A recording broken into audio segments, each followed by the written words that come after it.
My brother created a fake video to make me look like a cheater. He stole my girlfriend, my job, and my family. But when he went broke years later, he confessed the truth. Now Christina is begging for forgiveness and my parents are left shattered. I'm 28 years old. I own a gym in Portland. I'm married to the most incredible woman I've ever met. We have 3-year-old twins, and we're expecting another baby. Sounds perfect, right? And it is, honestly. But 5 years ago, my life was so different that sometimes I have a hard time believing I'm the same person. 5 years ago, my older brother completely destroyed my life with a fake video. And when I say destroyed, I mean I literally lost everything in a matter of days. My girlfriend, my job, my apartment, my family, my friends, everything. And the worst part is that he did it on purpose. Paid $15,000 to ruin me. And for 5 years, nobody believed me. But I guess I should start from the beginning, because this story is long and complicated, and if I don't explain all the context properly, it won't make sense how someone can hate their own brother enough to do something like this. I grew up in a family where my brother Zachary was always the favorite, and I'm not exaggerating or being dramatic. It was obvious to anyone who knew us. Zachary is 2 years older than me, so now he's like 30, and since we were kids, my parents acted like he was perfect and I was, I don't know, Plan B or something. Zachary got good grades, I got good grades, but his were more impressive somehow. Zachary played soccer. I did too. But when he scored a goal, it was something to celebrate all week. When I scored one, it was like, oh, that's nice, son. You know what I mean? It wasn't abuse or anything extreme, just that constant and exhausting favoritism that makes you feel like you're never going to be enough no matter what you do. By the time we got to college, I had already accepted my role. I was the less successful brother, less interesting, less everything. And honestly, I had made peace with that because I still had my own life and my own friends and didn't need my parents' validation all the time. Things changed in 2018 when I met Christina at the annual company picnic. Where I worked, I was in marketing at that time. Nothing glamorous, but it paid well and I liked it. Christina worked in human resources. She was smart, funny, beautiful. And for some reason she liked me too. Which still surprised me a bit if I'm being honest. We started dating, and after like 6 months we moved in together to a small but nice apartment near downtown. I was happy, like really happy for the first time in a long time, and I thought that maybe this was my chance to have something that Zachary didn't have, a solid and real relationship with someone incredible. My brother at that time was single, had recently broken up with his girlfriend, and when I introduced him to Christina at a family dinner, I saw something in his face that made me uncomfortable, but I didn't pay attention to it at that moment.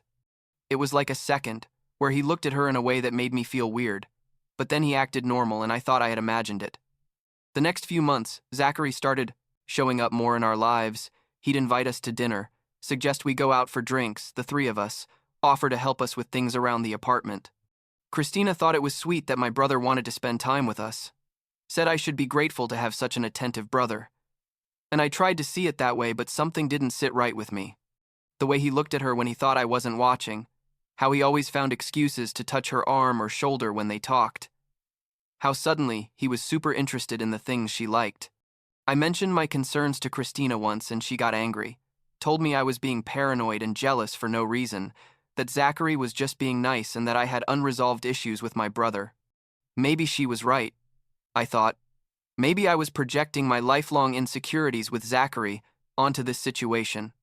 So, I stopped saying anything and tried to ignore that feeling in my stomach. Every time. The three of us were together. In March 2019, I had to go to Seattle for a work conference. It was 3 days, and Christina couldn't come because she had an important project at the office. I didn't think much of it. I traveled for work occasionally, and it had never been a problem. I left on a Wednesday morning. The conference was normal. I attended the sessions I needed to, networked with people from other companies, had dinner with colleagues, the usual stuff. But on Friday, I got back home around 6 in the evening, tired but in a good mood because I had the weekend off to be with Christina. When I opened the apartment door, the first thing I noticed was that Christina was sitting on the couch with her laptop, and when she saw me, her face was, I don't know how to describe it, a mixture of disgust and pain and fury that I had never seen before. My first thought was that someone had died. I asked her what was wrong. I went to hug her, and she pulled away like she was disgusted by my touch. "Mason, how could you?" she said, and the voice was trembling. I didn't understand anything. I literally had no idea what she was talking about. I asked her what happened. What did I do? And she turned the laptop toward me. There was a video paused on the screen, and when I hit play, I saw myself, or rather, someone who looked exactly like me, in what appeared to be a hotel room, with a woman who was definitely not Christina. The video was explicit, showed this guy who looked identical to me doing things with this unknown woman, and the quality was good. It wasn't like those obviously fake videos you see on the internet. I stood there watching the video for, I don't know, 30 seconds maybe, trying to process what I was seeing, because it was my face, my body, my voice, but I knew with absolute certainty that this had never happened. "Christina, this is fake," I told her. "I don't know where this came from, but I swear I've never cheated. I would never do that." She started crying and yelling at me at the same time, saying I couldn't believe that on top of cheating on her, I was treating her like an idiot, that it was obvious it was me in the video, that I should stop lying. I explained that deepfakes existed, that someone could have created this using my photos from social media. I showed her articles about the technology. I begged her to believe me. But she had already made up her mind. She told me I had a week to move out, that she never wanted to see me again. I spent that whole night trying to convince her, crying, showing her evidence of where I was every minute I was in Seattle.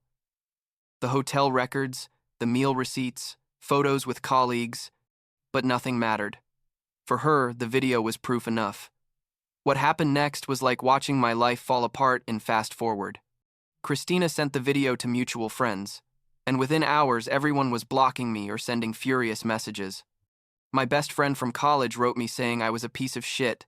Another friend called me just to tell me she hoped Christina would find someone better. I called Zachary that night to tell him what was happening.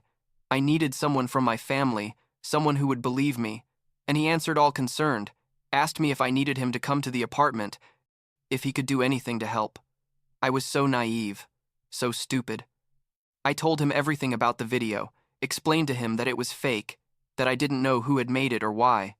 He told me he believed me, that it sounded like a deepfake, that we were going to solve this together, lying son of a bitch. The following Monday, my boss called me into his office. Human Resources had received the video, someone had sent it to them anonymously, and although technically nothing had happened during work hours or that directly violated company policies, they told me it was better if I resigned to avoid bigger problems.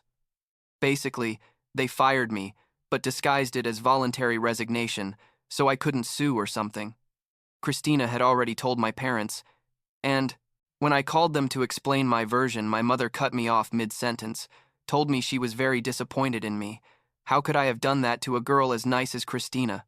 That Zachary had told her I had been acting weird lately. Zachary had told them, Zachary, my perfect brother, who supposedly believed me and was going to help me, was already poisoning them against me. I tried to hire someone to analyze the video, to prove it was fake, but it turns out that kind of forensic analysis is expensive, like several $1,000s, and I had just lost my job and needed that money to find a place to live. I moved to a horrible apartment in a worse neighborhood, the only thing I could afford with what I had saved. Christina kept our apartment, all our furniture, everything. I spent weeks trying to clear my name on social media, posting explanations about deepfakes, begging people to listen to me, but the more I insisted, the more guilty I seemed. People said that if I were really innocent, I would have already sued someone or proved it was fake. They didn't understand that I didn't have the resources to do that. 2 months later, Christina started dating Zachary. Someone posted a photo of them together on Instagram. They looked happy. He had his arm around her, and the caption was something like, "Sometimes the best things come when you least expect them." I felt like I was dying. I literally felt like someone had kicked me in the stomach. I texted Zachary, asked him what the fuck he was doing, how he could be with my ex-girlfriend, and he responded like, "You don't own her, Mason. She deserves to be with someone who treats her right. Maybe this is a sign that you should work on yourself." I wanted to kill him. Seriously, I had never felt so much hatred toward another person. I wrote to my parents, hoping they would see how weird the situation was. But my mother told me that Christina and Zachary were two single adults who could do whatever they wanted, that I should be happy, that she had found someone who actually valued her. By summer, I was completely alone. No job, no girlfriend, no friends, no family that believed me. I spent my days sending out resumes and getting rejected because when potential employers Googled me, they found the video and the story that went with it. I fell into a horrible depression. There were days when I didn't get out of bed, when I thought that maybe it would be easier to disappear completely. The only person who kept in touch with me was Aaron, a friend from the gym where I trained, who for some reason believed me from the beginning. Aaron worked as a personal trainer and suggested I move with him to Portland, where he had connections and could help me get work. I had nothing keeping me in my city, so I accepted. I packed the few things I had, got in my 2015 Honda Civic that was half destroyed, and drove the 6 hours to Portland without looking back. Portland was like starting from zero, really from zero. Aaron let me stay on his couch while I got work, introduced me to the owner of the gym where he worked, and after explaining my situation to him, omitting the video part, because I had already learned it was better not to mention it, he hired me to work at the front desk. It wasn't glamorous or anything. I made like $10 an hour, but it was something. I started training more, focusing on improving myself physically because it was the only thing I felt I could control, and eventually Aaron trained me to become an instructor too. Months went by, and little by little, I started to feel like a real person again, not like that destroyed version of myself I had left behind. I met Megan about a year after moving to Portland. She was a kindergarten teacher at a school near the gym and started coming to our yoga classes. She was sweet, patient, had this calm energy that I desperately needed, and best of all, she didn't know anything about my past because we had no mutual friends or anything connecting me to my previous life. We started talking after classes, then we got coffee, then we had dinner, and suddenly we were dating. I told her about the video around the 3rd month of being together. I thought she deserved to know in case she decided to Google me or something. But to my surprise, she believed me immediately. She told me she had read about deepfakes, that she knew that technology existed, and that she didn't care what the internet said because she knew me and knew what kind of person I was. I cried when she told me that. I'm not ashamed to admit it. I cried because it was the first time in over a year that someone believed me without hesitation. By 2021, my life was unrecognizable compared to what it had been.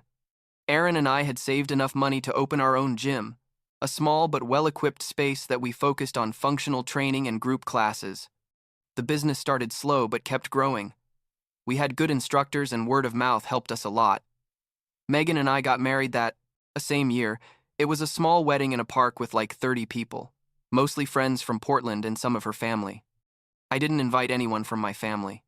Didn't even tell them I was getting married, and although Megan asked me if I was sure about that decision, I told her yes. I didn't want that perfect day ruined by the presence of people who had never supported me when I needed them most. In 2022, our twins were born, Ben and Sarah, and honestly, those kids saved me in ways I can't even explain well. Being a father gave me a new purpose, a reason to keep building this life I had created from scratch. The gym kept growing. Megan was an incredible mom. We had a small but cozy house in a quiet Portland neighborhood, and for the first time in years I felt genuinely happy. Of course I still thought about what had happened, about how Zachary had destroyed me and ended up with Christina, about how my parents had never believed me. But it didn't consume me like before. I had built something better, something that was completely mine. And then, about 6 months ago, in April of this year, I got a message from Eric, a college friend I hadn't talked to since the video thing. The message said like, "Mason, I know we haven't talked in years, but you need to see this," and there was a link to a YouTube video. I opened it, kind of confused, and saw my brother Zachary, drunk like I had never seen him, at what appeared to be a party, yelling about how he was a genius, how he had fooled everyone. The person who was recording, someone I didn't recognize, asked him what he was talking about, and Zachary started telling the whole story. How he had paid $15,000 to a guy on the internet who made professional deepfakes, how he had gotten photos and videos of me from social media, how he had hired an actress for the woman part, how he had orchestrated the whole plan to take Christina away from me, because according to him, I didn't deserve her, and he did. I sat in my gym office watching the video over and over, like 10 times in a row, unable to process what I was hearing. On one hand, I felt this enormous vindication. Finally, there was proof that I had been telling the truth all along. But on the other hand, it made me so angry I could barely breathe. My brother, the person who was supposed to take care of me, had spent $15,000 to destroy my life. And the worst part is that it had worked. I had lost years of my life because of his sick and selfish plan. The video went viral really fast. Someone shared it on Reddit, then on Twitter. Then articles started appearing about the man who used deepfake to steal his brother's girlfriend. And suddenly my story was everywhere again, but this time with the complete truth. My phone exploded with messages. Friends from my previous life who had blocked me started writing to apologize, saying they felt horrible for not believing me, that they wanted to reconnect. My mother called me crying, saying she had been a fool, that she couldn't believe what Zachary had done, that please forgive her. My father sent a long email explaining that he had always had doubts, but that Zachary was so convincing that they were very sorry, that they wanted to visit me in Portland and meet my wife and kids. I responded to everyone with the same short message like, I appreciate the apology, but I need space to process this. I'm not ready to resume contact. The truth is, I didn't know if I would ever be ready. The damage they had done was too deep. Zachary lost his job within days. The company where he worked fired him for obvious image reasons and because he had basically admitted to fraud and harassment. He deactivated all his social media, but people had already saved copies of the video and kept sharing it. There were conversations on tech forums about whether what he had done was technically illegal. Some lawyers said it could be defamation or identity fraud, but honestly, I wasn't interested in suing him or getting into legal processes. I already had my life in Portland. I had already healed in many ways, and reliving it all in court sounded exhausting. What did surprise me was when Christina wrote to me about a month after the video went viral. Her message was long and complicated, started by apologizing for not believing me, saying she felt horrible, that she had ruined what we had by being so closed-minded. Then she told me that she and Zachary had gotten married like 2 years ago, that they had a 1-year-old son, and that when the confession video came out, she had confronted him, and he had admitted everything but tried to justify it by saying he did it because he loved her so much he couldn't stand to see me with someone he wanted. Christina told me she had divorced him immediately, that now she was alone raising the kid because Zachary had basically disappeared, that he didn't respond to messages about child support or anything. I didn't know what to feel when I read that message. Part of me felt satisfaction that Christina finally knew the truth and was suffering the consequences of having chosen Zachary over me. But another part just felt sadness about everything that could have been different. I responded briefly, told her I accepted her apology, but that I had moved on with my life, that I was married and had kids, that I wished her the best with her son. She asked if we could talk on the phone, maybe meet for coffee if I ever visited my old city. And I said no. That wouldn't be appropriate or fair to my wife. She never wrote again after that. The nephew thing complicated me emotionally, in ways I didn't expect.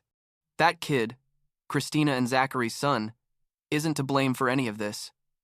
He's just a baby who's probably going to grow up without a father because his dad is a piece of shit. I talked to Megan about that several times, about whether I should do something, and she told me that whatever I felt was right would be fine, that she would support me in any decision. I ended up opening a savings account for the kid. I put like $200 a month in there, thinking that when he's 18, he's going to have some money for college or whatever he needs. I didn't tell Christina I do that because I don't want her to think I have some kind of obligation to her or to Zachary. It's something I do for the kid only. I have no plans to meet him or have any kind of relationship with him, but I guess it's my way of breaking the cycle of shit that Zachary and I grew up in. My parents kept insisting on visiting us, saying they wanted to make amends, that they wanted to be part of their grandchildren's lives. I eventually accepted a video call where they could see Ben and Sarah, and I'm not going to lie, it was weird and emotional and complicated. My parents looked older, more tired, and when my mother saw the twins, She started crying, saying they were beautiful, and that she regretted missing their first years. I told them I appreciated that they wanted to reconnect, but that we needed to go slow, that they couldn't expect us to suddenly be a happy family after everything that happened. My father asked if they could come to Portland for Christmas, and I told them maybe, that it depended on how the next conversations went. The truth is, I don't know if I'll ever fully forgive them. I understand that Zachary is an expert manipulator and that he deceived them like he deceived me in a way. But they were still my parents. They were supposed to know me better than anyone, and they chose to believe him without giving me a real chance to defend myself. Megan tells me that forgiveness is something you do for yourself more than for the other person. That it doesn't have to mean forgetting or pretending everything is fine. And I guess she's right. But it's a slow process, and some days are harder than others. As for Zachary, I haven't heard anything from him directly. I heard through the grapevine that he moved to another state, that he's working at something that doesn't require being on social media or having a public reputation. Part of me wants him to suffer for what he did, to never find peace or happiness. But honestly, most of me just wants to stop thinking about him. I've already given him too many years of my life, too much mental energy, and he doesn't deserve one more second. It's like he's someone I knew in another life, someone who no longer has any power over me. The gym is growing more than Aaron and I expected. We're thinking about opening a second location next year if everything keeps going like this. Ben and Sarah start preschool in a few months, and Megan is excited to go back to teaching full-time after being on partial leave. And well, about a month ago we found out we're expecting another baby. It wasn't planned, but we're happy. The twins are going to have a little brother or sister, and that's nice. Life is good now, like really good. And that's something that 5 years ago I thought I could never say again. Sometimes people ask me if I'm glad the truth came out, if I feel like I got justice or something, and the answer is complicated. Of course, I'm glad people know I was right, that I wasn't crazy or making things up. But the truth is that when that video came out, I had already built a completely new life. I no longer needed those people to believe me because I had found better people. People who supported me without needing proof. People who saw me at my worst moment and decided to stay anyway. So, I guess there was justice, but in a different way than I would have imagined 5 years ago when I was in that horrible apartment, trying to figure out how to keep living. The last thing I'd say about this whole situation is that it taught me that family isn't just blood, you know?